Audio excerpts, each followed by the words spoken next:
This episode is brought to you by the fabulous members of the You Run Podcast Network, all available at yourunpodcast.com. Hey there. We heard tale of a party. You did? You and Mando's coming in now, would you? We hungry as dogs. Woof, woof. You want to die tonight?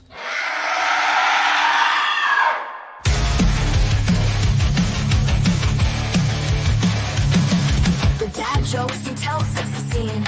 I hang on every word lost in the screen. The passion for fear is contagious enough. You make me believe in Mark's overblown roundups. You run podcasts for a movie review, unveiling facts and playing games too. Your words paint pictures of darkness and dread, leaving me grinning long after I fled.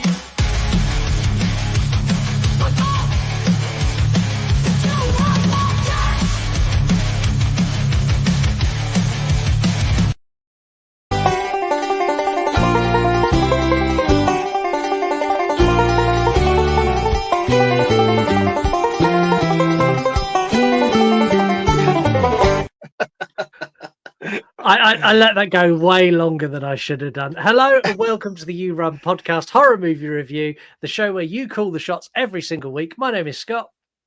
My name is Mark. You know what? I need to change my catchphrase because I got a package the other day from Jim, and it turns out I'm now known from saying "and my name is."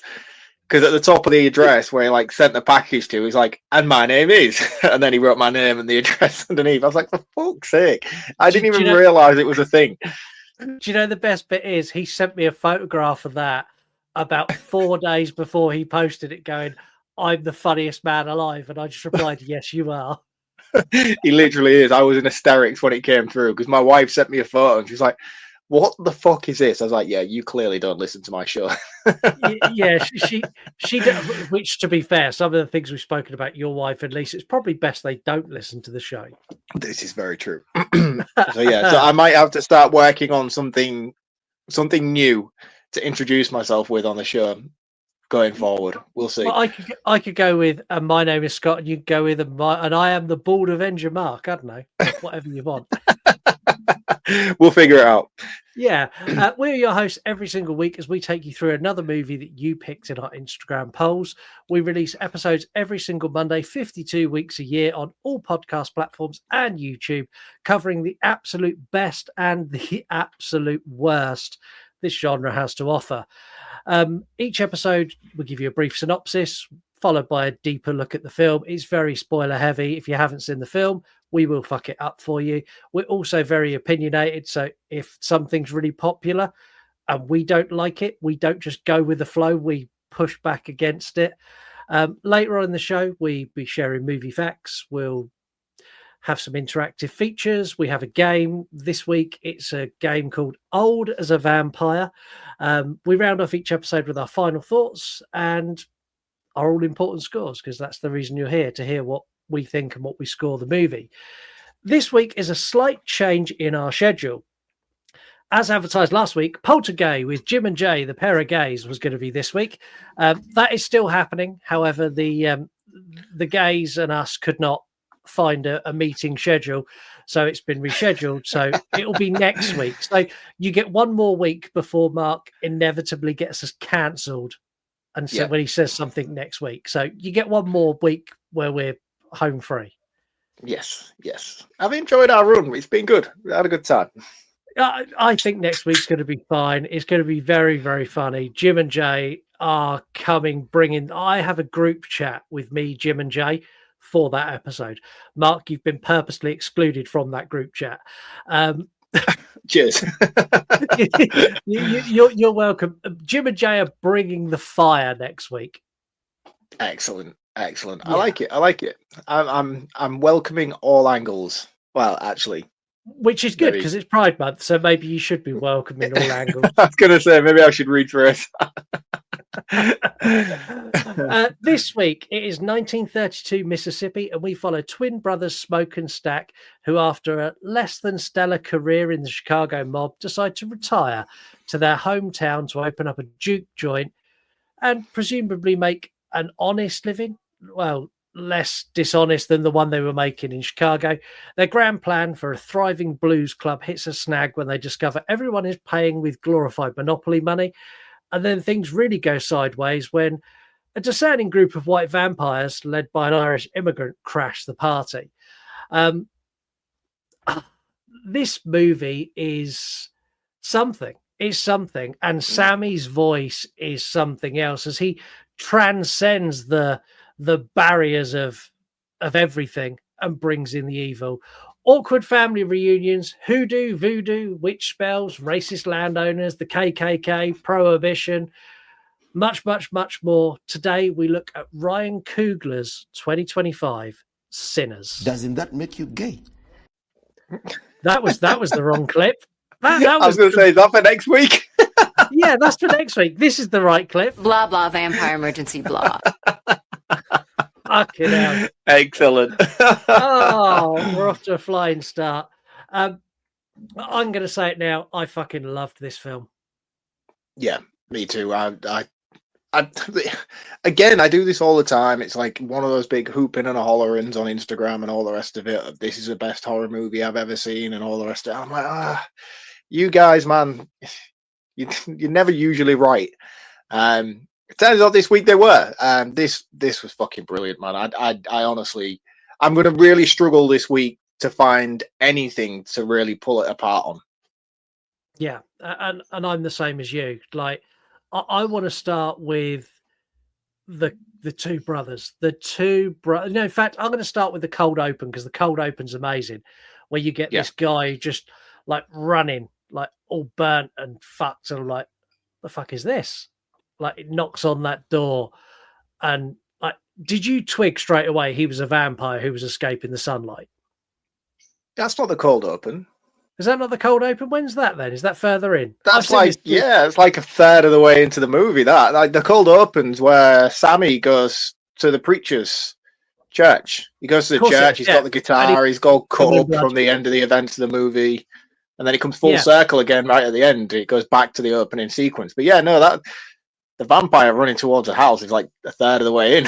Yeah, it is a third of the way, and I don't know what's going on. But yeah, no, Sammy in the opening, like that sort of bursting in, and he's like, he looks so fucked up as well. Because I remember when I was like, he's had a rough night. Michael B. Jordan and Michael B. Jordan. Yeah, I mean, these two in this movie. These two, that's a weird way to put it. Michael B. Jordan in this movie is fucking fantastic. And I think, did Ryan Coogler write the script for this as well as direct it? Yes. Yeah. Right. So his writing for these two characters is fucking impeccable, to the point where the only movie, I know there's a lot of films that do dual roles from a singular cast member. Most of them executed very well. The best one I've seen is Legend with Tom Hardy, where he plays the Cray twin brothers. Yeah. And I think the only way I can sort of dive into this movie is by discussing Legend, because what they do in Legend with Tom Hardy is they have two very polar opposite characters played by the same person, but it's very easy to distinguish the two of them apart because they are so different in personality, and a bit of prosthetics to help them look different. In this movie, they both look identical, barring the slight bit of grill, and one wears a flat cap and one wears a top hat. One's got a red hat, one's got a blue hat. One's got a red hat, one's got a blue hat. And then at the end, one's got a white shirt and one's got a black shirt. And that is the distinguishing features. I think the thing is what's so great about the writing of these two characters throughout this movie is that when you're watching Legend, you know which Cray twin is the better of the two. And that's the one you're invested in wholeheartedly. In this movie, I don't think there's enough distinguishing qualities between the two to be like, because I didn't know. I knew one of them was going to turn because I've seen the trailer to this movie, so I knew what direction it was going to go in at some point. However, for me, I was like, I can't decide which one of you it's going to be. I couldn't decide whether it was Stack or whether it was Smoke, because both of them are genuinely good people, albeit gangsters and doing bad shit, but they're both sort of on the same sort of level. There's not instantly one of them that's written as he's a bad one he's the good one. This is the one that's going to come out on top, and this is the one that's going to get turned. And you could pinpoint it straight away, because I couldn't, even up until the point where it actually happened. I was like, fuck, I actually thought it was going to be the other one. I thought it was going to be Smoke that was going to be the one to go. The thing is, they're both bad guys. Like, neither of them are necessarily nice people. Like, when they get back to the town and they're talking about they want to set this juke joint up, and like they need to split up, and one needs to go to town and one needs to go collect Sammy and whatever. Like, the guy who's going to town is like, oh, I can't just leave the truck. And he's like, you can. It's like, will they remember? It's like, we left enough of a memory in this town. We've been gone for years. If you say that's my truck, no one's fucking touching it. I was like, yeah, you two have got a past. Like, also that scene with the snake jumping out of the back of the truck was brilliant. Really, really cool. CGI was a bit wonky, but again, I'm nitpicking, man. I'm nitpicking. It was good. It was good, but it was noticeable. But it was still a very cool scene, and I love his fucking gold knuckle duster machete blade thing that he has to kill it with, and the way the two of them are just passing it back and forth as if it's so natural between each other, like the twin antenna shit that they have going on. Yeah, they're really cool. Like, their interactions throughout are brilliant. I love Sammy.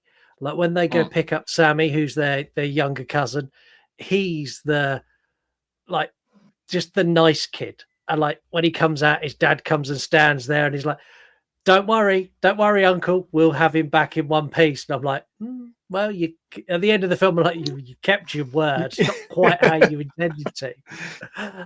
The race. I'm bouncing all over the place because there's so much. Yeah, I think we're going to have to with this movie. It's one of those. It's just there's so many things that keep popping up in my mind that I want to discuss, but it's just, let's just do what we're doing with it.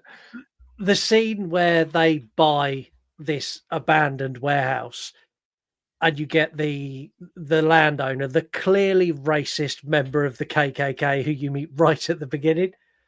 Yeah, you see, the thing is, though, I didn't know that. Like, that's what made the twist at the end so cool to me. Or I mean, it's revealed probably about 2/3 of the way in, but then it fulfills it right at the very end. I was like, oh, shit. I didn't see that coming. I got it there and then, because they asked him why the floors were clean. Like, why would you clean the floors in an old barn? And he's like, spits on the floor, do you want to buy it or not? And in that instant, I was like, he's used that to kill people. That's why he's cleaned the floors, because he's hiding the evidence.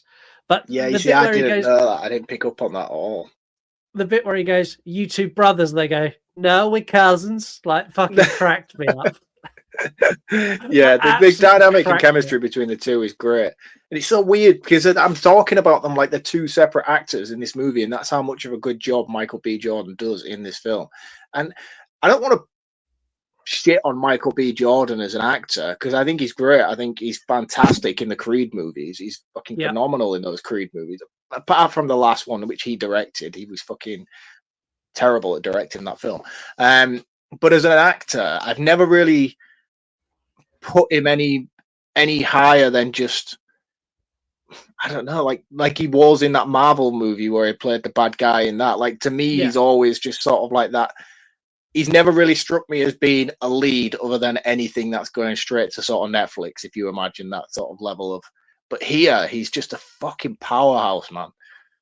Yeah, he's so good in this, and I'm sure we're going to keep harking back to how good he is in this. I tell you what, it got me in this. The amount of description on how to eat a pussy contained in this movie blew my fucking mind. Like, I learned a lot. I learned loads. Like, when he's driving with Sammy, and he's like, you want to treat it like it's an ice cream. Like, you want to lick it hard enough that you get good taste, but not hard enough you push it off the cone. And I'm like, yeah. Sat there with a pen and paper going, right, not too hard to push it off the cone. and that, again, like, the writing, that moment where he's telling Sammy how to do that comes full circle later. And you're like, it does. So good. I mean, to be fair, though, in that scene, I probably maybe would have let her wash first, but he was desperate for the taste. Yeah, he was like, no, don't clean. I'm happy. I'm like, nah. Yeah. But she was down. She was game. She 100% was. What do you think of the wives and girlfriends of Smoke and Stack? because they are chalk and cheese. And I like the fact there's a big history with these four characters. So you've got, I can't remember which one it is, Smoke or Stack, like his wife, who's Smoke the hoodoo. is with Smoke is the one who survives. He's the good guy. Yeah, Stack so is the one who's with Hawkeye's daughter or cousin or young Hawkeye. so Smoke is the one who's got the hoodoo wife.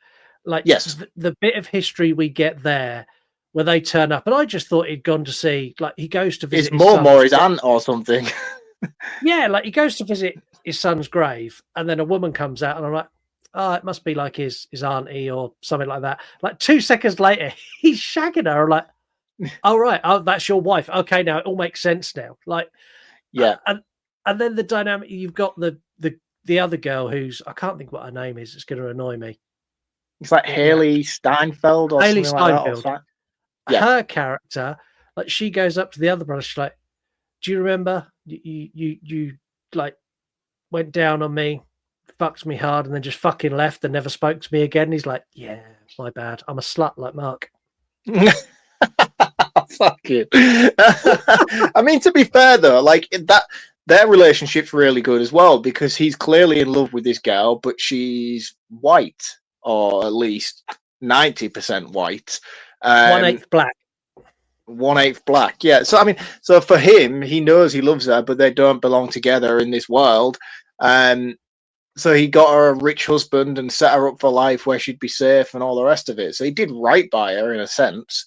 But yeah, she's not happy. But again, the other Smoke's wife, like their story as well, and the loss of their daughter and the relationship between the two of those was so insightful as well. I was like, oh man, I'm like really invested in both of the worlds that are going on here and how they come together.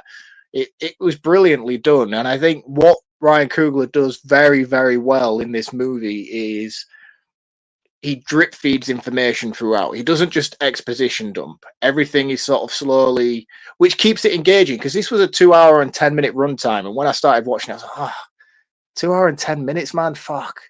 This is going to be like 60-70% blur, and then it's going to be really cool at the end of the film, which is kind of where I was expecting it to go.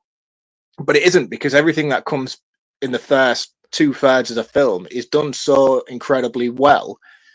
And again, I hate to have to compare it to From Dusk Till Dawn, but in the terms of the way that the movie plays out in contrast to the main vampirism storyline, everything in From Dusk Till Dawn is so fucking cool in the first half of that film. And I think Ryan Coogler does a good job of setting everything up in a similar sort of vein here and keeping the storytelling at the forefront of the movie. Even after the whole vampirism thing's done with, there's still another 10-20 minutes of this movie that comes full circle and ties up all the loose ends with the story plots. And I was like, oh man, this film's over now. I was really enjoying that. And then I was like, shit, no, there's still another 20 minutes. Let's go. Again, he does a good job of making sure that this movie's not a vampire movie. You know? Yeah. It's a vampire really movie, does. but it's not. It's like Dusk Till Dawn. People are like, yeah, Dusk Till Dawn's a vampire movie. Dusk Till Dawn's not a vampire movie. There's like 15 minutes of the titty twister at the end, and that's it. That movie is so much more than just a 15-minute vampire section from Dusk Till Dawn. And I think this is exactly what this movie does as well. It sets itself apart from making itself a cliche vampire movie by having the vampires themselves being a tiny subplot of a movie that is so much more than that. Yeah, and I think he done well as well by basically at the very beginning when he first marketed this movie, he went, I watched From Dusk Till Dawn. I love From Dusk Till Dawn. I took inspiration from Dusk Till Dawn. Like from the off. He didn't make any bones to try and hide it. He just went, yeah, I love From Dusk Till Dawn. This is my From Dusk Till Dawn, and it's fucking cool. And he's right. It really is. And one thing that caught me completely off guard, I don't know if you are as well, but I'm a big fan of the movie Gone in 60 Seconds. Yes, I'm aware of the movie. I remember Angelina Jolie with white dreadlocks, if I remember rightly. Yeah, it was a teen movie that when I was a teenager, like that was my go-to movie. Gone in 60 Seconds was it. And to see the cop from Gone in 60 Seconds as the old drunk blues guy in this, I was like, that's amazing. This is like, that to me was like a big, like, oh, fuck, it's him. And again, both him and Sammy, all the singing, all the piano playing, all that shit they actually done. And they are It's amazing. both so incredibly talented.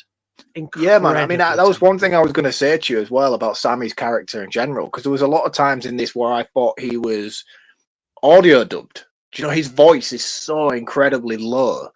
I was like, dude, you look like 16, 17 max. You know, and you look like you've been smoking 40 Benson and Edges a day for the past 10 years. Not look, sorry, sound.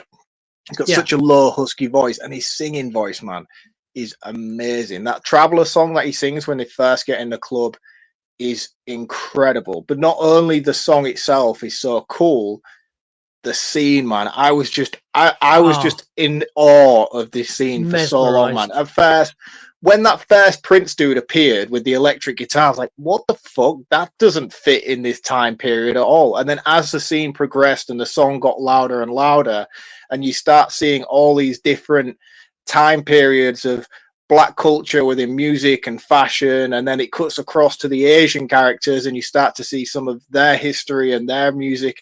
I was like, man, this is just so incredible, and this shouldn't work in a movie that's so grounded within its reality. And then you go and do something like this, which threw me for a curveball straight away. I was like, this is odd. If this doesn't work, this is really going to fuck this movie. And then the more it went on, I was just like, wow, bravo, sir, because that was one of the most incredibly creative things I have seen in a modern day horror movie in probably 10, 15 years. I was like, that was just amazing. Yeah, and the fact that they prerequisite right at the beginning, you get the voiceover that says that music is incredibly powerful. There are some people who their music is so powerful they can pierce the veil, they can break through time and space, and everything comes together for the moment they play. And then when that moment happened, I was like, oh, I've got goosebumps. Like, I've got goosebumps watching all of these different characters come together, and like it, that scene's fucking amazing. Also, what's amazing is the two people who own the shop, the husband and wife. Yeah, they are fucking great, especially the wife when he turns up and he wants signs for the juke joint, and she absolutely fucking rinses him. She's like, he's like, well, I need him today. She's like, well, it'll be this much. She's like, well, I'm not going to pay you that much. She's like, well, you can't have him today then. And then all of a sudden he's like, no, yeah, all right then, fair enough. Yeah, I do like that bartering back and forth with the thingy. What was it? And then her husband chimes in. He's like, oh, we've only got one colour. So then they start bartering again, and he knocks it down even further. He's like, fair enough, right, okay, but I'm taking the flowers. And then that's when he goes to see his wife. Which again, really, really cool scene, and really fleshes out these characters, which was something that I needed by that point. I mean, we was only about 20 minutes in, but I don't think it was a problem with the movie itself. I think it's more just a problem with me as an audience member, because by this point I've been so heavily drowned in exposition and story dumping that when you don't get it in this film for such a long period of time, you kind of find yourself toe tapping as what's happening here? Where is this going? I should be more invested in these characters right now. But then by the time it slow builds through it, it's a masterclass in script writing, I think, this film. And I don't use that word very often, but I do find that Sinners is a masterclass in script writing. I was really, really impressed. I can't wait to see what this guy does next. I really can't. Do you know what had me in absolute hysterics is when the guy goes into the town, he parks up the truck, and he gets the girl to watch the truck, and then he goes in the shop. And while he's in the shop, two people start robbing it, and he gets called out, and he shoots one of them in the arse. And the bloke turns around and is like, smoke. He's like, oh, how you been? How's your mum? He's like, yeah, you shot me in the arse. He's like, you're robbing my fucking truck. And then the other, like, it's all calmed down. And he like goes, look, don't worry, like, you can't do this. And the other guy who hasn't been shot yet, he just shoots him. And he's like, I need you to do that because, like, you can't rob shit from me and, like, not have any repercussions. I was fucking dying. And then when he can't go around telling people that he nearly robbed the twins and walked away without a scratch. Yeah, and then he pays for them to get patched up. He's like, he goes back in the shop. He's like, look, I've just shot two guys outside. Like, there's a couple of $100. Can you just, like, patch them up? I'm gonna go now. So good, Yeah, so good. really, really cool. I think now is a good time to get to the meat and balls of the situation. Let's talk vampires. Let's talk vampires. These vampires are the greatest vampires to hit our screens in the last 20 years. And Yep. it's not even fucking close. Like these Nope. vampires, when they rock up with their banjos and their guitars, and they're like, yeah, we'd like to come in. We heard there's a party, because this piercing of the veil music moment, as they want to get Sammy because they want to communicate with their ancestors. That's why they want Sammy. They want him to Right. pierce the veil for them. Right. Okay. See, this is kind of where I knew he wanted Sammy, and I thought it was more just because what they do in this movie is do a good job of translating how, I don't know the guy's name, I'm just going to call him Cook from Skins. If you're British, you will know that reference. If you're not, Google Cook from Skins and you will know what I'm talking about. For me, I knew he wanted Sammy, and I knew he was after Sammy, and it took me a while to understand why he wanted Sammy so badly. And for me, I've only seen this film once, so I missed that opening monologue section, or at least I didn't miss it. I just didn't give it the full attention regarding the piercing the veil thing. So then when that moment actually happened, I was so in awe of the scene itself and everything that was going on around it, I kind of missed the intention of it in terms of its metaphorical sort of suggestive thing and what it was trying to do. So I was just under the assumption, because he's constantly like, hey, Sammy boy. And I'm like, oh, right, okay, you've got a thing for young black men. But it turns out, no, I just then clicked on to, right, he really likes his voice, because the more we found out about him, he starts doing all these different accents of all the people he's like attacked and picked up. And it's just like one big giant brain, very similar to what we get in Stranger Things season 3 with the hive mind. The hive mind. And I was like, oh, this is the best. This is my kind of vampire, where they have that zombie-esque kind of all interconnected and the brains are all linked due to the Grand Master. One of my favorite TV series is The Strain, Guillermo del Toro's The Strain. Really I fucking love it. And that's one of those vampire stories that deals heavily with the mind flare kind of thing. So then he starts doing all these accents and he starts replicating all these voices. He starts speaking Chinese at one point to the lady because he's killed her husband. That's like, oh, this is fucking awesome. That's why he wants Sammy. He wants his voice, because as soon as he gets Sammy, he gets his musical knowledge, he gets his voice, and he can then go on and just be awesome as fuck like Sammy is, which was mega to me. I was like, this is the best connotation of what a vampire is in terms of the interconnection of them. They try and do it in Blade. I can't remember which one it is in Blade. I think it's Blade Trinity, the worst one of them, where Dracula's like, you kill Dracula and you kill the rest. Yeah, exactly that. I don't think that's the case in this movie, though, is it? Obviously, bar in the end, we assume it's not. I think maybe they're free. Not. I'm not going to go into the end right now, but I'm just saying I'm assuming they're free from him by the end because he died. But I don't think him dying then killed them. No, it didn't, and we'll get to the end when we get to it. But the moment that they turn up and they're like, "Do you know what really made me invest in these vampires?" They're like, "We just want to come play music and like fucking chill out and drink beer. Like we're just guys. We're a guy and a couple of girls. Like we just want to." But they're not. No, and it's like they're like, "We'll play for you." The two brothers, Smoke and Stack, stood at the door, watching them play this banjo fucking like almost Confederate style music outside a juke joint in Memphis made me fucking cry. They're like, ding ding ding, I'm gonna get it, ding ding ding ding ding ding.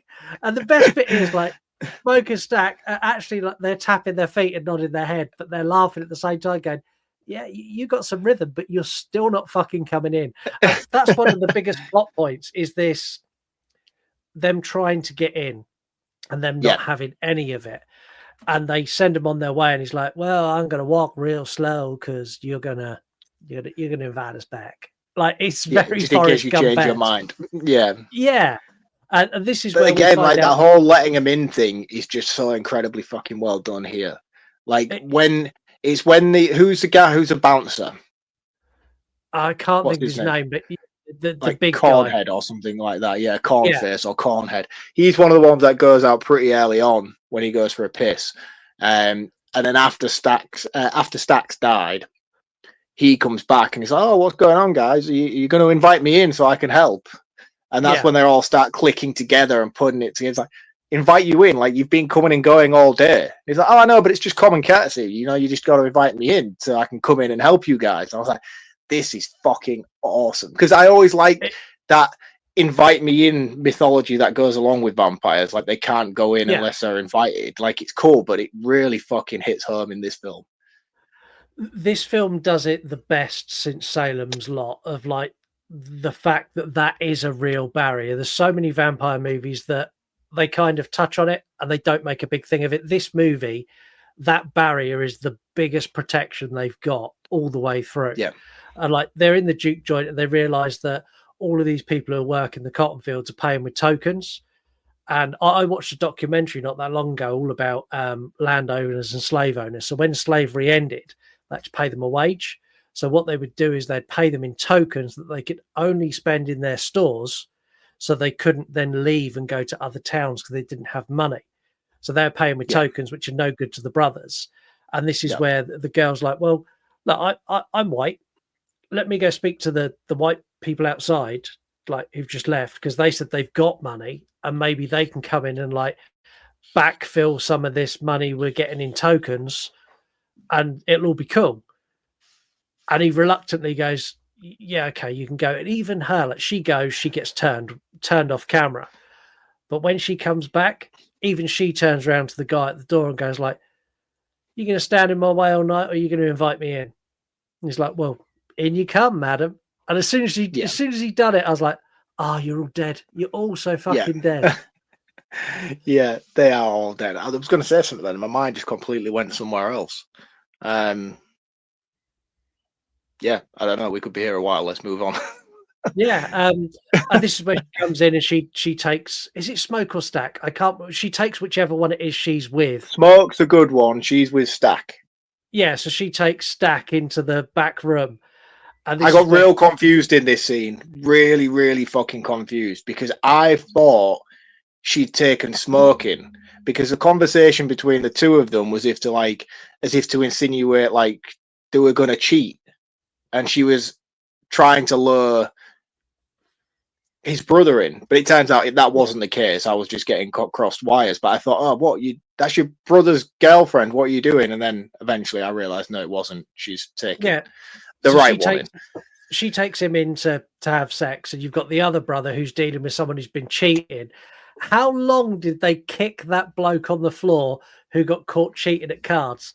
There's about a 3-minute conversation, and these people all are just kicking this poor bloke on the floor for the entire conversation.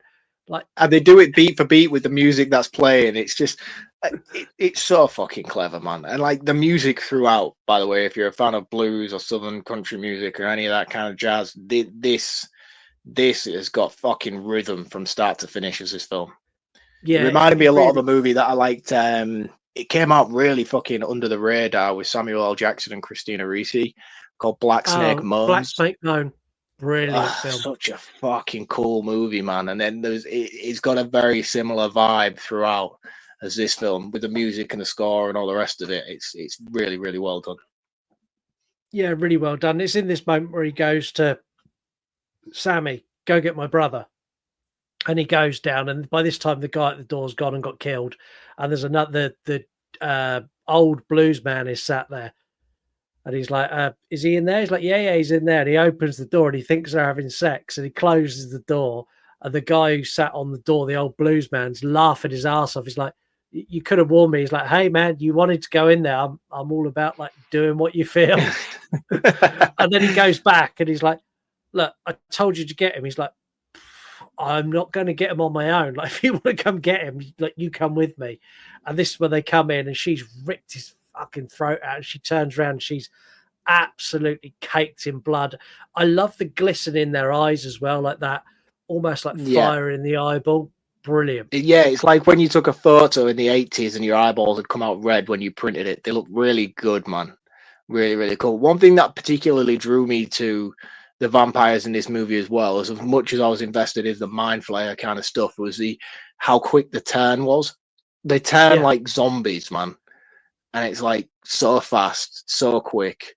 And then when they're up and they're about, the immediate change in them is almost zombie-esque. It's incredible, man. I love zombie movies. I love mind control movies. Add the vampire lore in there. I just feel like this has got the perfect mixed bag, man. It's so fucking clever. Yeah, like she gets away, and this is where they've locked the door on the brother, and this is where the wife's like, "Oh, I think these are." She thinks they're something else, so she thinks they're demons. She thinks the people are possessed, and then all of a sudden she goes, "Oh no, these are vampires," and everyone looks at her and she's like, "Yeah, they're so much fucking worse than what I thought it was." And you see him. Yeah, well, because Stack wakes up, doesn't he? Stack wakes up and he breaks through the door and she chucks the jar of garlic pickles at him. Yeah. And the garlic burns his skin. And that's when she comes to the conclusion that they're vampires. And I'm like, how? So vampires are a thing? Or is it just because she's voodoo and she understands this kind of shit? No, vampires have been a thing in sort of modern cultures and religions for hundreds and hundreds of years. Vampires go back almost as far as biblical text. Like, one thing again that I like. Old. Yeah, but I mean, in this law, in this world, in this universe that we're invested in watching right now. Yeah, 1930s, people knew who vampires were. Fucking Nosferatu come out in 1922. Yeah, but no, you know what I mean. I don't know. But my point is, what was really cool was when Smoke first goes and meets his wife at that gravesite, and then they go in the house and he bangs her on the table and all the rest of it. They have that conversation, and she's like making the root protection spells and stuff. And he's like, "Look, I've been all over the world. I've seen everything you could possibly think of. I've seen men die in ways that I didn't even know were imaginable. But in all these time I've been traveling around, I've never seen ghosts. I've never seen demons. I've never seen a witch." And I was like, you might want to be careful about what you're saying here. Yeah, and he's got a protection, like a sack of like little small sack of protection herbs that she's made him, and he's like, "This didn't bring our son back. Like, this doesn't save anyone. Like, this doesn't protect anyone." Sure, well, you're still here. And then later in the movie, when he's like, "Can you bring my brother back?" She's like, "I can't. Like, it's not how it works." But she's shit hot because she's like, once she realizes, and they're all outside and they all need inviting back in, she's like, "We need steaks, we need garlic, we need silver bullets." And at no point do they do the hand holding thing and try and explain the vampire lore, because Ryan Coogler knows we all understand it. Like, he didn't need to spoon feed that. And the same that he didn't spoon feed the fact that it's in the 1930s. We know it's an incredibly racist time. It wasn't like racism is everywhere. He didn't push that. He didn't push the fact that it's prohibition. So the fact they've got alcohol is a big thing. He didn't push the fact that the KKK are about and like they're also a threat. Like, all of this stuff is just there and it's just under the surface. And he's just telling a story with characters within this world and gives the audience enough credit for them to piece everything else back together. And that's, for me, is what made this so good. Is like, it wasn't just this is what's happening and this is what's happening here. And behind the scenes, there's all of this. He just went, "Here's your story," and just left the rest of it for you.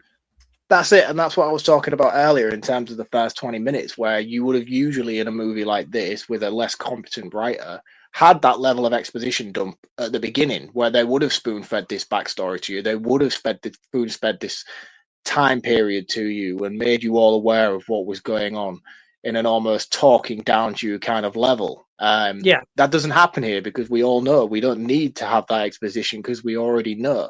But I just want to circle back quickly to the root sack. Yeah. Because they do fixate on it quite a lot in this movie in various points.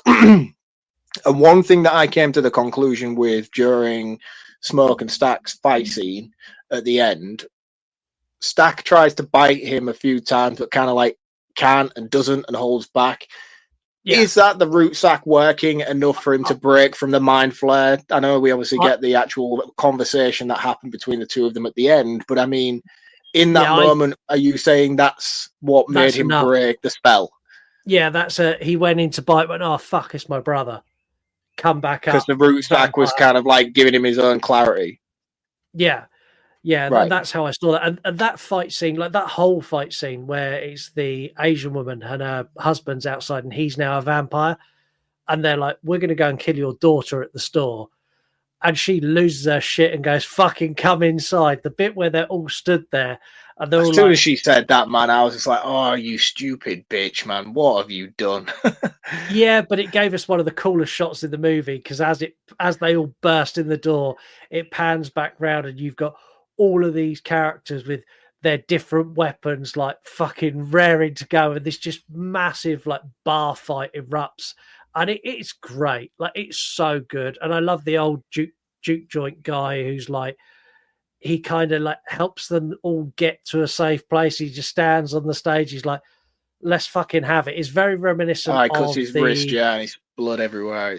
yeah, it's very reminiscent of the guy in From Dusk Till Dawn, the big I can't think of his name, the big black guy in From Dusk Till Dawn. He does something Yes. very similar where he's like, come and fucking get me to give everyone time. And I thought that was really cool. Yeah, I mean, the Asian woman's death as well was fucking incredible, man, where she starts battling with her husband, catches fire, Yeah. and then they both just burn to a crisp outside in the doorway. I was like, oh, shit. Man, that's like fucking Yeah. brutal in a way. But one thing that we skipped over quite a bit, actually, really, that I want to fix it on is Cook from Skins as a leader of this pack. When he's outside and they're all congregating in sort of like the parking area, if you will, and they're singing the songs, and that Irish song he sings, that Irish shanty song, and you've got Fabulous. Stack there all turned with Hawkeye's daughter, and you've got all these characters that you've come to know throughout this film just so engrossed in this sort of Rumpelstiltskin leader as he's singing this incredible song, man. I was just like, fuck, it's such a cool scene, man. And it just shows the level of control that he has over these people without, again, like you say, spoon feeding such a complex law to us, because it is a complex law and there is many questions that could be asked about how this works and how this comes together, but it doesn't need to be. You don't need to ask it. You just take it for what it is. It does a good enough job of, this is what it is, this is how it works, enough for you to know how it works without me explaining the rest of it to you. Yeah, and I really enjoy like the very closing moments of this like vampire part of the movie where Sammy takes him out with his guitar, like smashes his guitar around his head, and like the big bit on his guitar is silver. Just takes a big chunk out of his head, and he turns into like a spiral of fire up into the sky. Like that's fabulous. I love that whole segment. I love the fact that Sammy just gets in the car and fucking goes. But I also, well, yeah, well, I mean, you're missing a bit there because Sammy whaps him with a guitar. The silver thing goes in his head. It hurts him. Do you know what I mean? And I love how all the other vampires feel it, and they're all there like screaming, like, ah! And I was like, oh shit, man! If he dies, they all die, kind of thing. But it's smoke, isn't it? It's smoke that comes down from the building after he's had his fight with his brother, and he's the one who kills him and stakes him. Yeah, he kills him and stakes him, and this is where Smoke sends Sammy off. He's like, look, go home, go be a preacher. It's the following morning. This scene is incredible. This was my favorite moment of the entire fucking movie, killing clan members. And and again, like that whole thing, that setup thing that we get here, like at the beginning, you said you clicked it straight away. I didn't. Yeah. Then Cook from Skins goes to that house and he saw their memories, and there was a KKK cloak on the side. Didn't pick up on it then either. And then later on, he explains to him, he's like, this isn't your bar, man. This is a fucking slaughterhouse. They've given you this. They've taken your money. They've penned you in, and they're coming to kill you all. And they're like, what? And then the end of the movie comes, and you get this fucking John Wayne scene. And I'm like, holy shit. It didn't need to show us this, but it's going to, and it's going to be fucking awesome. And it was. Yeah, so that all the clan members pull up, and by this time, Smoke's already hiding in the bushes. He's already got all of his weapons out of his car, and he sat there with it. Starts off with a sniper rifle, takes a couple out. Then he's out of the bushes with a fucking like submachine gun, takes a couple more out, couple of grenades, and it ends with him and the landowner. And the landowner's like, oh, like try to get him to like show him mercy. He's like, I got money. He's like, I don't want your fucking money. And this is where he's starting to die. And he's got his wife. Oh man, he takes a fucking bullet like a champ though. Either way, he took that bullet like doesn't he even was flinch. the Terminator. It Just looked, it just goes. kept going. I was like, it just kept going, and I was like, oh shit, man, like it's just a fucking flesh wound. But no, it kills him. He's dying, and then in his dying visions, he sees his wife and his daughter who died previously. Again, we didn't even touch upon the fact that he killed his wife in order to prevent her from turning because of the promise he made to her. Such a fucking awesome scene. But this final segment, and he's like having these dying visions of his wife and his daughter, and a clan member like pipes up. He's like, I've got money, and then he like loses focus on his wife and his daughter, and he must just round off about 1 million bullets into this dude. Just lights him up with his Tommy gun. I was like, fucking hell. I mean, he deserved it. Don't get me wrong, but 100% he did. And then the crowning moment for this is that first post-credit scene. The post-credit scene where you've jumped forward to 1992 or 1991, and Sammy is now an old man, and he's still playing blues in the juke joint, and you get Stack and his girlfriend, who are vampires, who escaped so when they come out, they just fucking run. They saw shit was going down, they went, nah, fuck that, and run away. And they come in. And again, this is it, though. That's why I was saying about the root thing. Did that break his clarity from Cook from Skins in order for him to be like, flee? Because then Smoke made him promise not to go after Sammy if he let him live. Yeah, you can't touch Sammy if I let you live. And that moment where he reveals, like, yeah, but my brother didn't kill me. Just set the condition that I couldn't kill you. And he's like, can we hear you play? Like, it's been like 70 years. Like, we want to hear you play. And then he plays for him, and he's like, you know, you could play forever. And Sammy's like, do you know what? It's a sweet offer, but thank you very much, and get the fuck out. Did you stay for the second post-credit scene? No, I didn't. Okay, so there's another post-credit scene where it goes back to before Sammy had left the church at the very beginning, and it's just Sammy just playing his guitar, and he's singing a church song. Man, that boy can sing. I think Michael B. Jordan said it best when they were in the car on the way to the juke joint, and he started playing, and Michael B. Jordan almost crashes the car. Like, whoa, boy, you can sing. His voice is incredible, man. I could have sworn to you I didn't think it was his voice. I thought it was like ADR or whatever you call it, where it's like audio dubbed. But man, that voice is incredible. I had to check it. Like his voice, also the married woman that he goes down on and starts having sex with, her singing, she's actually sings that as well, and she's incredible. The guy from Gone in 60 Seconds, like the piano playing and the singing he does is actually him, and that to me adds a level of authenticity that I just buy into it so much more. Yeah, definitely. Anything else you want to touch on before we move on? No, I don't think so. I think we've pretty much covered all bases here. This movie's fucking awesome. There isn't really a lot else to say about it, I don't think. Honestly, I'll say it in my roundup again, but I'm going to say it now. If you have not seen Sinners and you are listening to this, like just the enthusiasm from me and Mark and the runtime we're at, and we've not touched on half of what I would like. We could do this for another 2 hours. Oh man, I reckon we could do 2 individual episodes just based on the opening half and the closing half alone. This could be a 2-parter without a doubt. Yeah, it really, really could. Well, I guess it's that time of the day then. It's time to do recommended account of the week. Are you ready?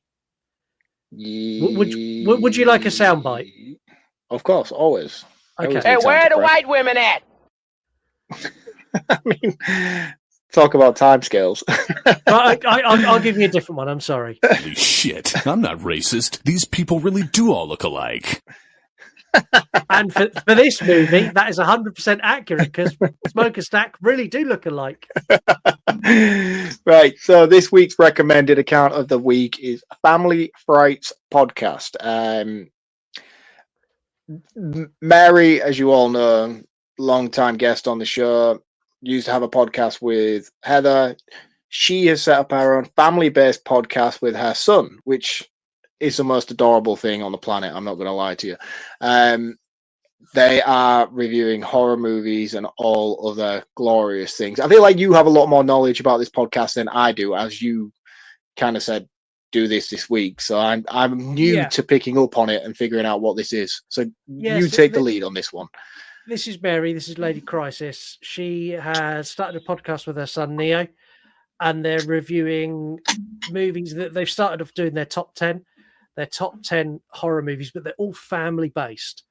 It's one of those podcasts that I listened to the first episode, and it's so wholesome. Also, Neo fucking slaps with dad jokes, like proper inspiration for You Run podcast. Opened with the most banger of a dad joke, and I'm like, that's it. I'm every single time now. I'm listening. I need to hear more. But yeah, like they're doing that, but it's all like movies that kids can watch. Like you could put. I was going to say, like, because is she letting him watch like Human Centipede and stuff like that?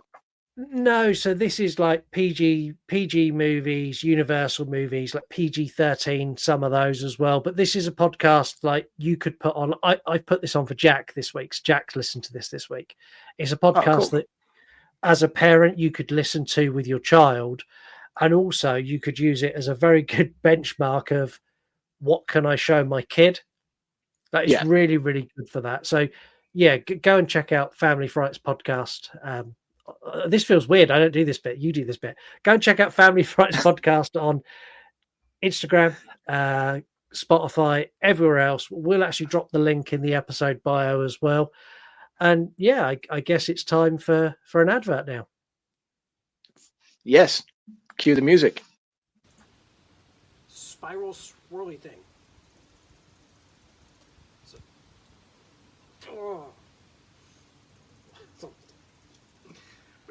Shenanigans like this are par for the course at Fans of the Dead. Whether it's reviewing a brand new horror movie every single month or taking you on a deep dive tangent into something related to the horror world, Fans of the Dead is the place to go for fun, entertainment and laughter. He's part of that family, like, you know, not wanting to be. Kind of his fault. And he's kind of saying, like, stay on the road, stay safe. The Horror Friendly Podcast is a podcast with bite. Hosted by Katie and Chantel, this is full of banter, full of jibes, full of laughs and full of alcohol. And bad language. This show literally has everything you could possibly desire as a horror fan. For these and many other entertaining shows, head over to yourunpodcast.com. Check them out today. So make sure you go and check out what turned out to be this week mine and Mark's recommended account of the week. You know where to find them. We'll stick a link in the bio. Also, check out yourunpodcast.com, where you'll find links to all of the members of the You Run Podcast Network, our shows, our socials, and our super fantastic merch store, where you can pick up T-shirts. Lots and lots of T-shirts, lots of different designs to choose from. If you're an Instagram kind of person, make sure you check us out there. We're at You Run Podcast. That's where you get to vote on the movies we cover. We're also on all the other socials as well, at You Run Podcast. If you are on Instagram, make sure you follow Mark. He's at VHS from the Crypt, where he showcases his huge and very impressive collection of VHS, some of which I now have behind me. But I'm going to talk about that a little bit more in a minute. And Reviews from the Crypt, where he reviews horror movies for you to read and then discuss and comment on and then go and watch them. You can also get in touch with the show by sending an email, yourunpodcast@gmail.com, or by sending an audio DM on Instagram or X, or you can do a TikTok, tag us, and that will also appear on the show. Now, we spoke about Patreon last couple of weeks, and we said it would be really cool if we had like a voiceover guy to do us a Patreon ad. And our buddy Newman, Movies for Days, Newman, who is member of the You Run Podcast Network, he come up absolute fucking trumps.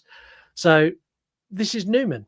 Hey, Scott. Hey, Mark. It's Newman from the Movies for Days podcast. Sorry if I'm late to the party on this one, but I heard your call and I just wanted to offer this up to you. Traditional movie guy. Coming this summer to Patreon. The mid-90s horror. Coming this summer to Patreon. The 70s grindhouse. Coming this summer to Patreon, the You Run Podcast Network. Join Scott and Mark. They do the analysis. They get the girls. A dangerous land for dangerous podcasters everywhere. When danger strikes, Scott and Mark will be there. YouRunPodcast.com. Coming to Patreon this summer. If you can handle it. Mega. Absolutely fucking mega. When he sent me that, the smile on my face went literally ear to ear. I was like, that is the best thing ever. Newman, thank you so much. We have officially launched our Patreon. We've done it very, very quietly. We just launched it, put a link on Instagram, and yeah, welcome to our first patrons, Kate and Dave, like straight away. I'm over the moon. If you don't like listening to this part of the show where we hit you all the ads, you now longer don't have to. Like for $1.99, you can get ad-free content, early episode drops. They're 5 days early, so you will get this episode 5 days before anyone else. There's also some exclusive content on there. We also have lots of other tiers on there where you can get additional shows, which we're going to record straight after this. You have the power to control elements of those shows, influence the poll picks for this show. You get personalized episode, access to our calendar, like loads of other stuff as well. Like Patreon is packed with stuff. So if you can spare a whole 7p a day to support us for an extra like content and other stuff, do that. Go to patreon.com/You Run Podcast. If you can't support us financially, that's fine. We get it. Fucking times are tough. Do it in the free way. Share the episode with a friend. Leave us a 5-star review on Apple or Spotify, or comment on YouTube or Spotify, as these help us grow as well. Anyway, let's do some facts. It's factual. Can someone put it on the computer? I don't know why I'm laughing so much at that. So Ryan Coogler said that Remick is inspired by a particular character. And when he said what character, my little mind went, like, blew my mind. Who's Remick? Remick is the vampire, the lead vampire. Oh, Cook. Yeah, Cook. So he's inspired by Death in Puss in Boots: The Last Wish. So he's inspired by the wolf. I don't get that reference at all. There's a wolf in Puss in Boots: The Last Wish who comes after Puss because he's run out of lives. So Death is now coming for him. And that sounds awesome. That's a movie? Yeah, that's a movie. Honestly, that is the best Puss in Boots movie. And like so his 9 lives have gone and Death is coming to take him. Oh my fucking God. That is the best thing I've ever heard. Yeah, so like Pussy's like having a fight, and then like you see this wolf in the shadows, like just lingering there, and he starts going. It's like, oh, that's chilling. So yeah, that's who Remick was inspired by. Right, okay, I need to watch that. So the guy who played Remick, he signed on to do this character, having only read part of the script. He got to the bit where he got to sing Irish folk music, and he signed and sent back. Like that was it. It's awesome. Like, I get to sing and dance. Yeah, shit, I'm in. So he said that the two biggest influences for this is From Dusk Till Dawn and The Faculty, which coincidentally are both directed by Robert Rodriguez, which I thought was cool. I now you say The Faculty as well, like the whole Mind Flyer thing. That's that is literally a combination of the two movies. Yeah, it really, really is. So Christopher Nolan and his wife Emma jumped in to help Ryan Coogler with this because he hadn't filmed on 65mm, and they jumped in. Imagine that. Like, what world do you live in where Christopher Nolan goes, yeah, I've done 65mm. Like, do you want a hand? Like, I'll just pop down, give you a hand. Like, it's Christopher fucking Nolan. Yeah. And he's there going, he just do it this way. Yeah, it's cool. Which I thought was amazing. So Miles Canton, who plays Sammy, he learnt to play the blues and do everything for this in 2 months. Never played the blues. Oh shit, before. man! So the fact that not only is this his voice, he's not already like an established player or a singer. He had to learn how to do that for this movie. That is fucking mental. 2 months, and what he done is he found a local Philadelphia artist called Randy Boland, and this guitarist quite often busks on the trains in Philadelphia. So he'll go and take a train from New York to Philadelphia and he'll busk. So Miles Canton went and sat with him and learnt to play with him while he was busking on a train. So he'd done thousands of miles backwards and forwards from Philadelphia to New York for this, just learning to play the guitar. Awesome. That's really, really cool. Yeah. Remick mentions how the Christians took his fatherland. Now, this I thought was really cool because it ties into actual history, because it's all about the Christians did take sort of his mortal life somewhere between the 5th and the 7th century, which would put Remick at about 1,300 years old. If it goes back to when Christians took Ireland, that makes him like 1,400 years old, which again I thought was cool. Yeah, because I did always wonder. Yeah, at what age he is. Yeah. I've got one more here. I'm struggling to read it. I don't know why. So the musical montage was inspired by Lovers Rock. Have you ever seen this? What is that, a movie? Yeah, it's a movie. It's an old art house movie that had Steve McQueen in it, and it's in that scene. There's lots of music and lots of like genre bending. It's a real weird movie, and Ryan Coogler watched that and went, "I want to do that, but I want to do it my way." So, like, if you put those scenes next to each other, they're not the same, but you can see how much he drew from that, which I thought was really, really cool. We have voicemails. We have lots of voicemails. Where do you want to start? Do you want to start with the happy ones and move into the grumpy ones, or start with the grumpy ones and end on a high note? Are they all directed at me again? Am I in trouble again this week? No, I don't think so. I think you're quite loved. There's a little bit of grumpiness in here. But in that case, we can start anywhere. Let's mix it up. Let's do a mixture of all of them. Okay, well, we'll start with Heather, and I need to put some context to this. So Heather listened to our episode on Castle Freak. A message in the group chat, "You made me cry." I was like, oh, fuck. Oh, I was so fucking busy that day when she messaged in the group chat, so I haven't actually heard this myself yet. Yeah, so she messaged saying, "I made her cry." And I'm like, "Oh, I'm really sorry. Like, I didn't mean to make you cry. Like, really, really, really sorry." And she sent this message. Hey, oh, no. It's nothing to be sorry about. Was going to say that I had an uncle who passed away probably 14 years ago. He passed away a few months before my 13-year-old son, Kathan, was born. And long story short, so I don't ramble on, he had a cognitive disability. He had, I guess what you would say is like the mind of like an 8-10-year-old. And, he passed away when he was 42. So he had what they would call mental retardation, which I hate using that word, but that is what they labeled it as. But he had a slew of health issues too. I mean, like, he shouldn't have even made it past the day he was born, and he defeated odds. But anyway, where I'm getting at is that growing up, I was really close with him because I would stay with my grandmother a lot. And he always lived with his parents until he died. And we would watch scary movies together. And Full Moon, Castle Freak, I think I watched it when I was about 12 when it came out. And I just have all these vivid, fond memories of us. Like, I'd stay over at my grandma's and we would go in the living room and like watch all these like obscure, crazy horror movies. And I don't know, it just made me miss him a little bit because he loved shit like this. And the funny thing is even though he didn't have like the ability to think on a level like an adult would, he knew what he was talking about, and he knew a lot about electronics and collected VHS and all that kind of stuff back then.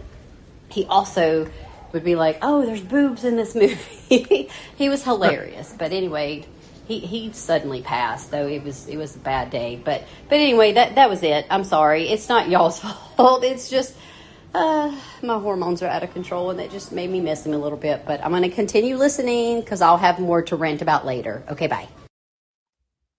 Oh, that's nice, man. That's really nice that you can have those memories and we can bring those good times on through discussing horror. That's one thing I love about movies. My wife doesn't really get it. She just thinks I'm weird. Not just because I watch horror movies, but because I get so heavily invested in anything, really. You know me, I have a very addictive personality. Anything I kind of... I get so invested in certain things, be that movies or TV shows. But like one thing I always say to my wife is like sometimes we'll watch a film together and it will probably shape our relationship going forward. I can't explain to you how many times in my marriage we've been in an argument and I've turned to her and I've said, look at me, I'm the captain now. Yeah. And she gets it and it'll break the moment and we'll laugh because we watched Captain Phillips together and like just something so silly in a shared moment will make us both sort of come together in that moment. And I just think the joy of cinema and movie making is so impactful and so important in people's life, especially when it's shared. Like there's so many things just from this podcast alone that we've spoke about with movies where we've gone on to reference and have a constant discussion about and throwback over the years of our own relationship. And I just think that message was really nice, Heather. It's not very often on this show where we get a message from you and I don't immediately want to just attack you unwillingly for no reason.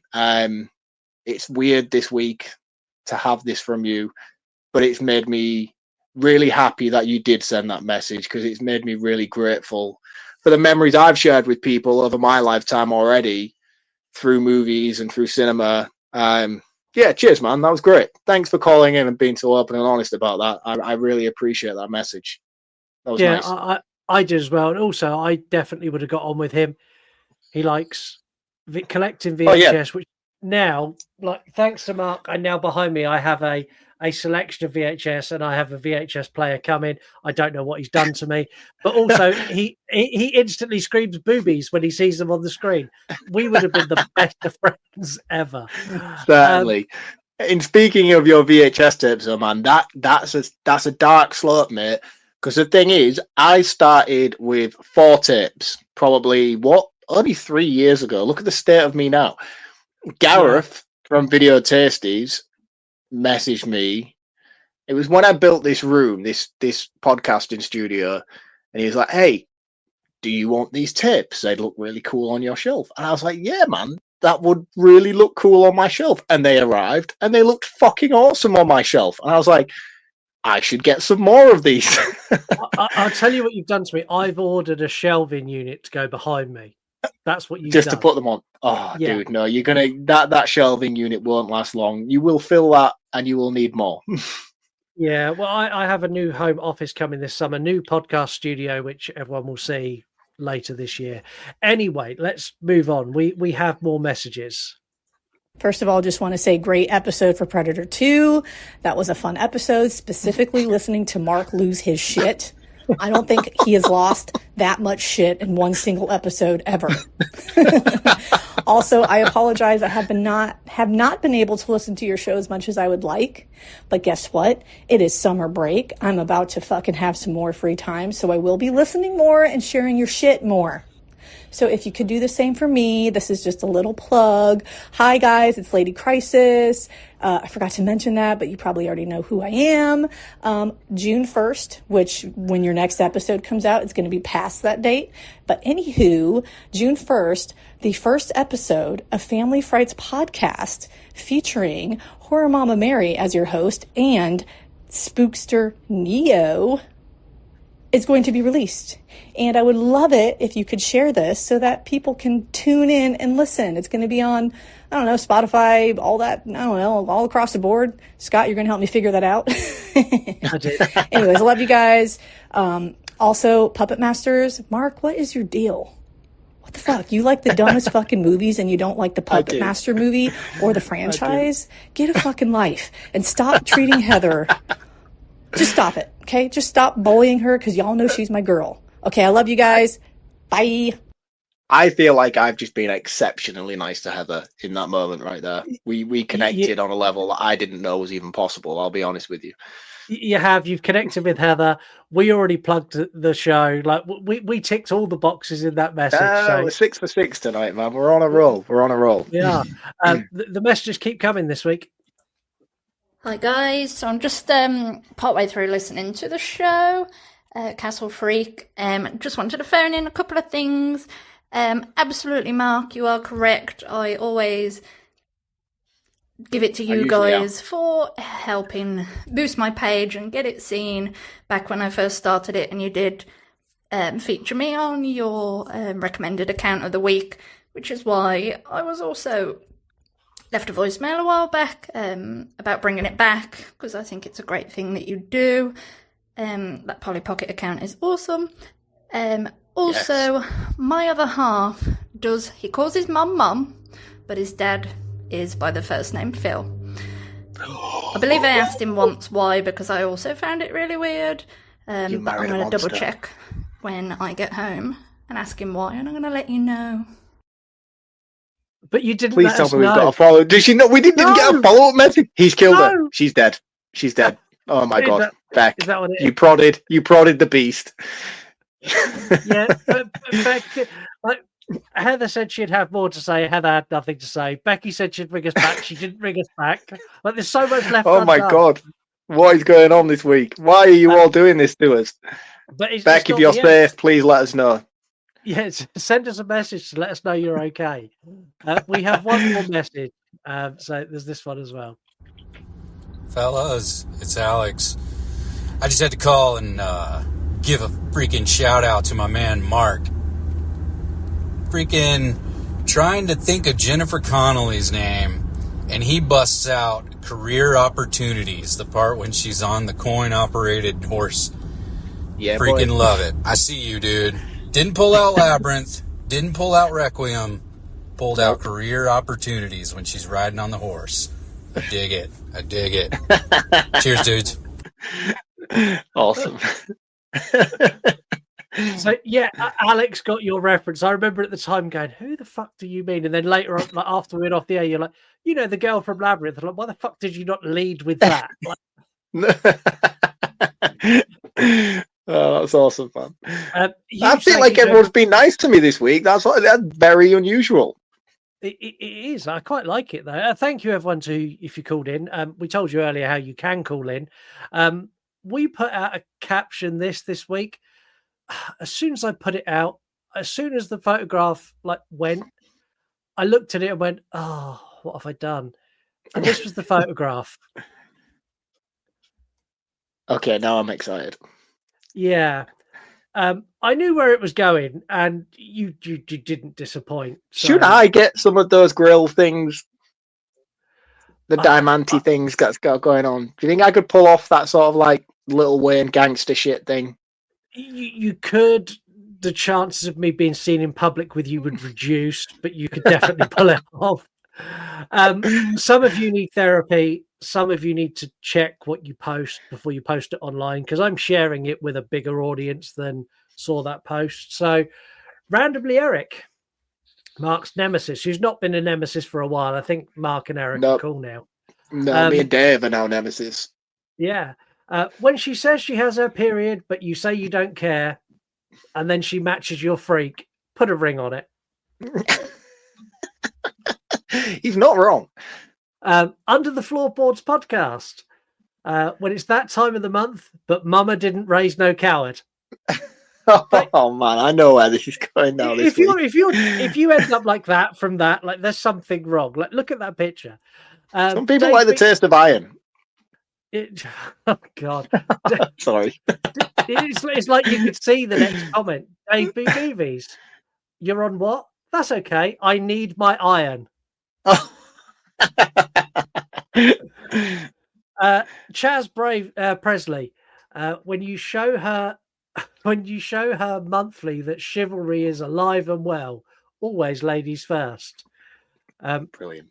There were some of you who had your mind a little bit out of the gutter. Like the movie Misfit went with the McRib back for a limited time only.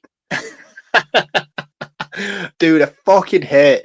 I don't want to go on too much of a tangent right now. I don't frequent McDonald's very often, but I do occasionally go depending on where I'm working and the limited lunch availabilities I have. Their menu is just all over the place, man.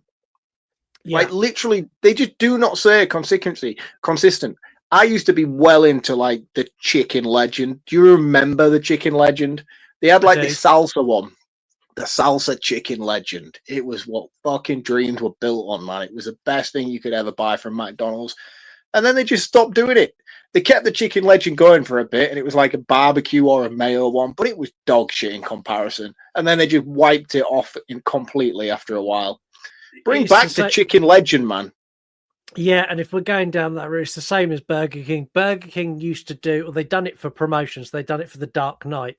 They'd done it for a couple of other movies. They used to do the Dark Whopper, and it used to have like a peri peri mayo, had jalapenos and crispy onion bits. Man, it was the best burger in the world. And they're like, no, we don't do that anymore. And they've never brought it back. If you are frequenting Burger King, you are on way too much money. I went there once. I've been to Burger King once in my life. I got like a bacon XL burger with chips. That shit cost me about fucking 25 quid. And it was the smallest burger I've ever had in my life. I felt robbed. Yeah. So hopefully no one from work listens to this. So I travel a lot for work, same as Mark. And when I travel, I get my lunches on the company.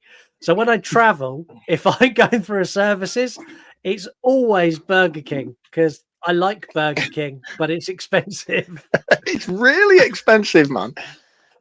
We had Z Loves Horror Flicks, Vampire Skin Routine, 10 out of 10 glow. A little messy, though. And then finally, Dissect That Film Pod when you take advantage of the $10.99 buffet. Don't forget, if you want to get involved in interactive features like this at You Run Podcast, we're everywhere. You'll find us. Sticking with the tradition of games the week before we have a guest being particularly terrible, this week we have a particularly terrible game.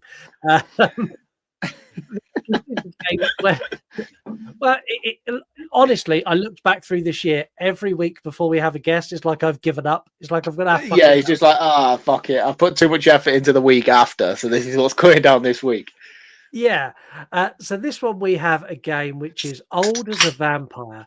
So I'm going to tell Mark a actor or an actress who played a vampire, and I'm going to tell them how old they are. Then I'm going to tell him another one, and he's going to tell me whether they're older or younger than the person before. What, the actor or the vampire?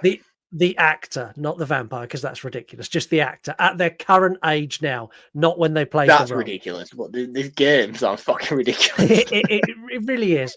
For those of you who are watching along, you can also have visual aids for this. So we're going to start with Tom Cruise as the vampire Lestat. So Tom Cruise is currently 62 years old.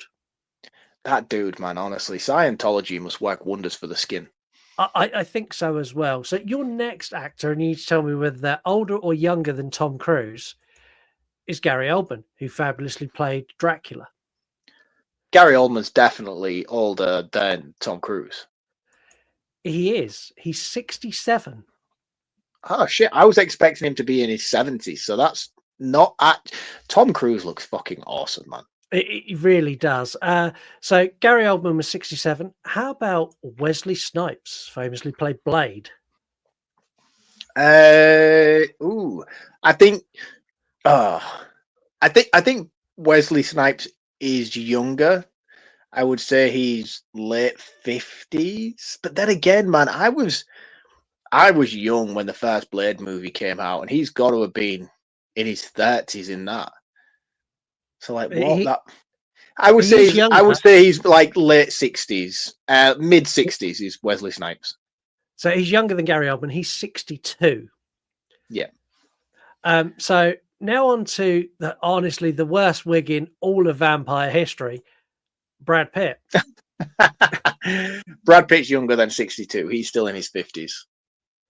He's not in his 50s. He is younger than 62. He is 61 years old.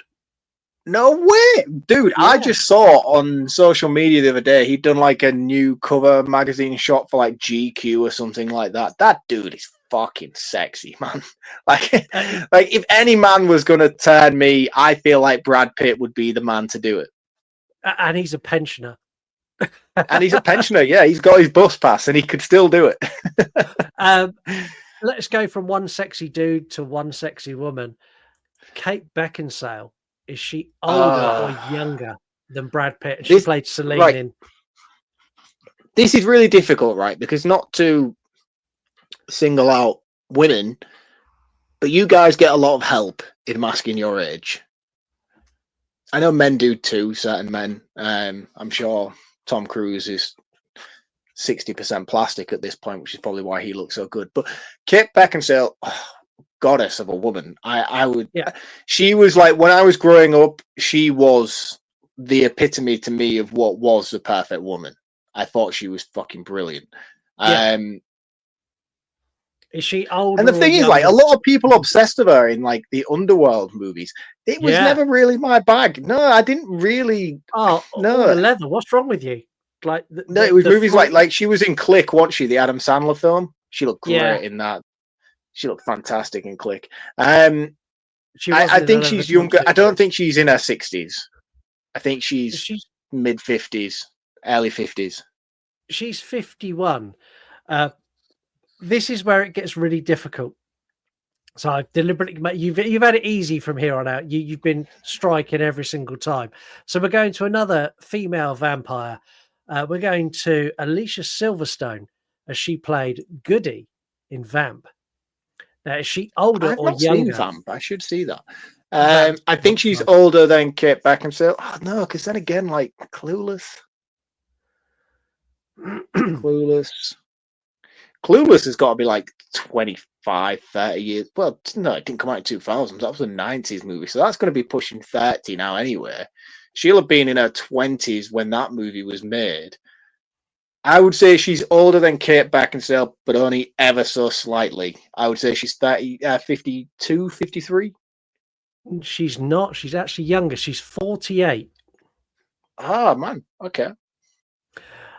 Next one up on the block is Colin Farrell, who played Jerry Dandridge. So what was Alicia Silverstone? Alicia Silverstone was 48. So how Farrell's old is got to be in Colin his Farrell? 50s. Yeah, you're going older? I'm going older, yeah. Surely he's in his 50s. He's 49. He is older, but only just by 1 year. You've got two more. So after Colin Farrell, we're going with one of my favourite vampires of all time by a mile. Pee Wee Herman? Maximilian. From Eddie Murphy's older than 49. Eddie Murphy's definitely older than 49.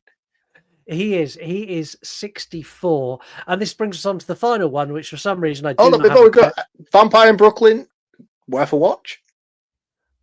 It is the most blaxploitation fucking piece of garbage ever, but it's one of those movies that's incredibly entertaining. Eddie Murphy playing a deadpan serious vampire with like a comical character around him just like frazzles your brain. You're waiting for Eddie Murphy to crack a joke, but he doesn't. And he doesn't. He's like deadpan. I think he's got one or two like one-liners, but for the most part, he's a ruthless, horrible, nasty vampire. I really enjoy it. I love his character in that.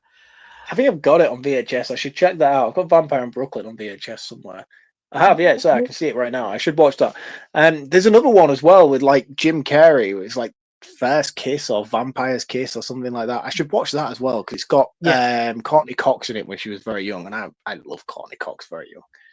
Yeah, that sounded really wrong. I don't mean like very young, like I mean like season 1, season 2 of Friends. That's my Courtney Cox. It's a pedo.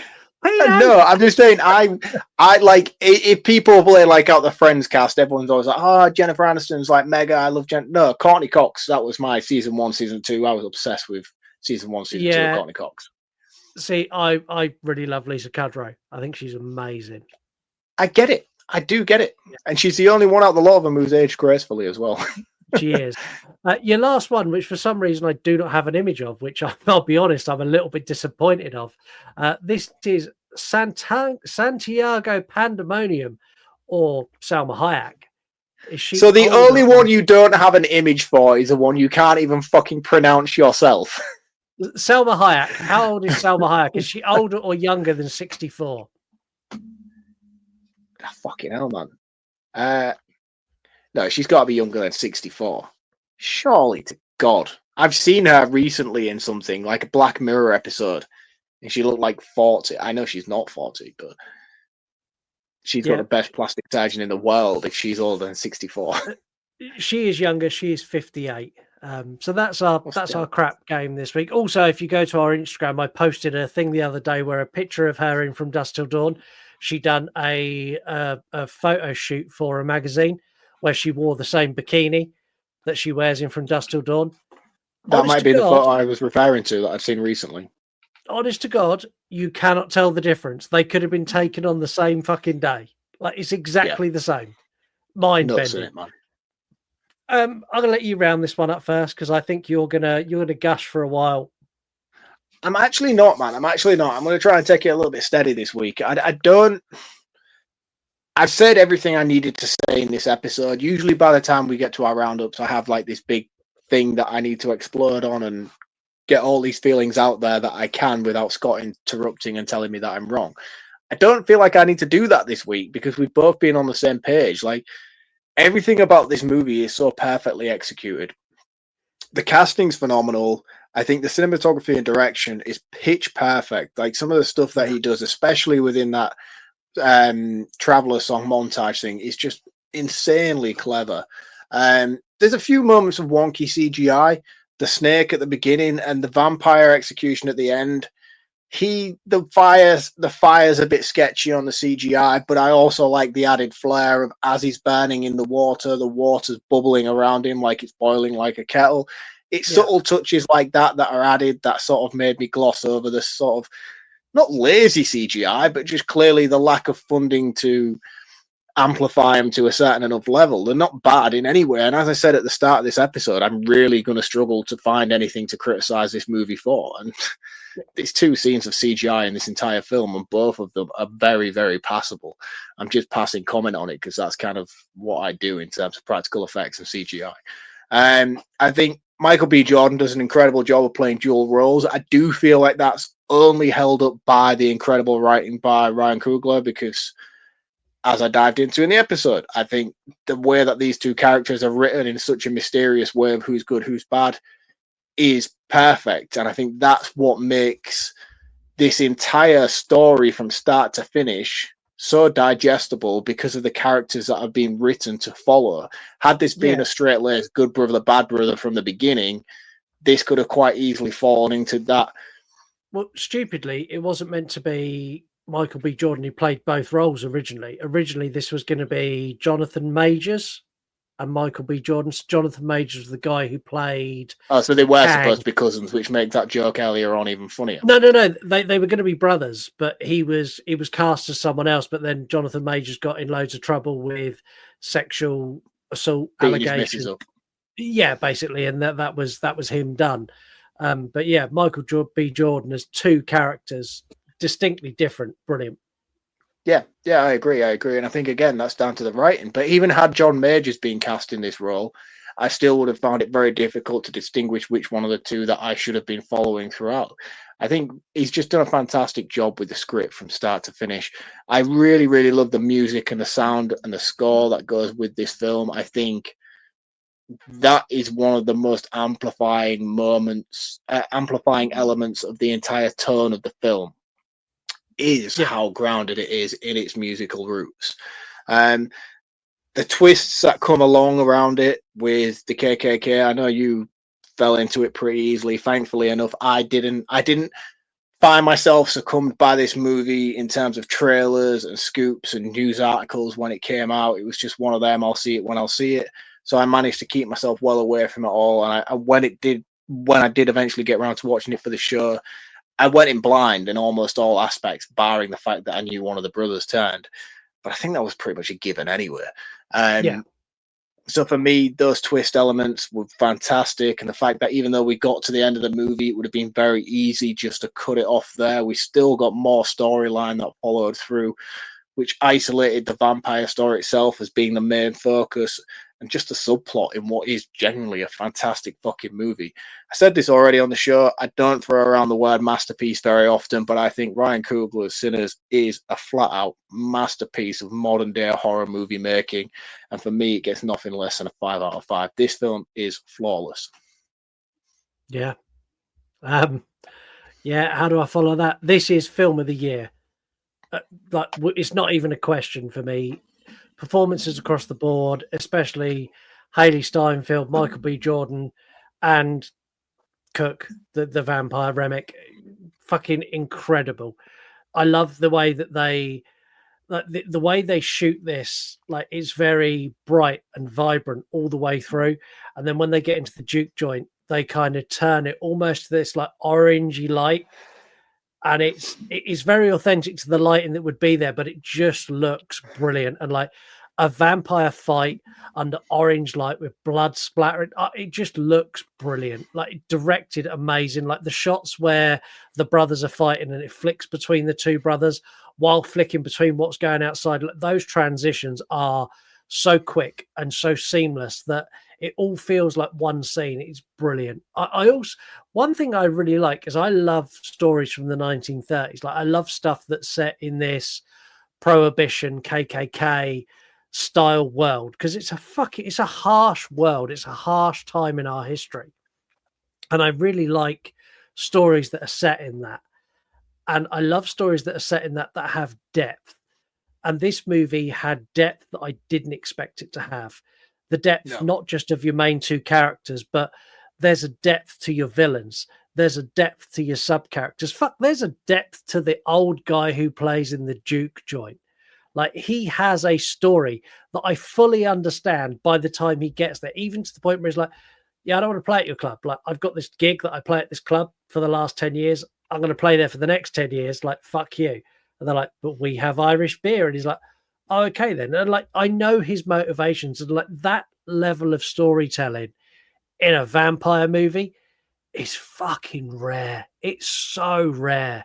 Like, soundtrack wise, fucking yeah. Like, if this doesn't get an Oscar nod for soundtrack, it definitely won't. But it should. It should, definitely, yeah. But it won't. It'll get snubbed. This is a faultless movie. I couldn't pick a hole in it. Like, I could nitpick it if I really wanted to, but I fucking loved it. I'm the same as Mark. This is a 5 out of 5, our second movie of the year with perfect scores. It's awesome. Simple as that. Like, if you haven't, episode 200, Return of the Living Dead. Yeah. Okay. Understandable. Yeah. So this sits on the top with those. And yeah, if you haven't seen it, find a way to go see it. Like, if you can't go see it at the cinema, it's streaming, or it's going to be streaming very shortly. Like, watch it on streaming. By the time this episode comes out, it's streaming, yeah. Yeah, definitely. And that's about it. That's it for another week. Next week, we're going to be back with Jim and Jay for Poltergeist. The potentially last episode of the Urine podcast.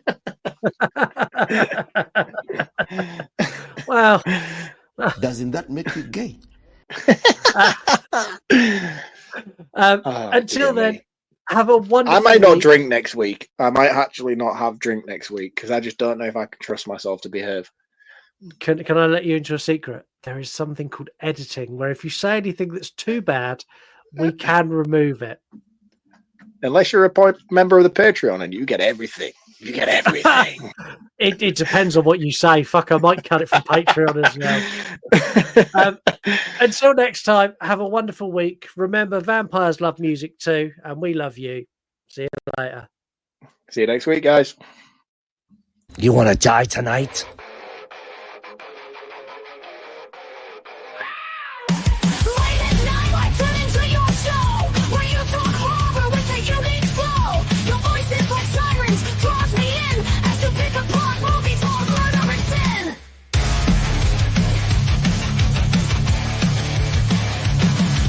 Dad word lost in the screen. The passion for fear is contagious enough. You make me believe in Mark's overblown roundups. You run podcasts or a movie review, unveiling facts and playing games too. Your words paint pictures of darkness and dread, leaving me grinning long after I fled.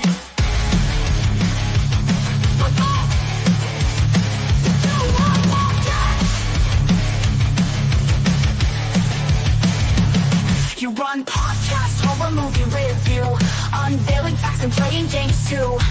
Your words paint pictures of darkness and dread, leaving me grinning long after I fled. Thank you for taking us on this chilling ride, when nightmares roll free and comedy collide. With your podcast we laugh and cringe, but your content is so good we can't help but binge. You run podcasts. You run podcasts.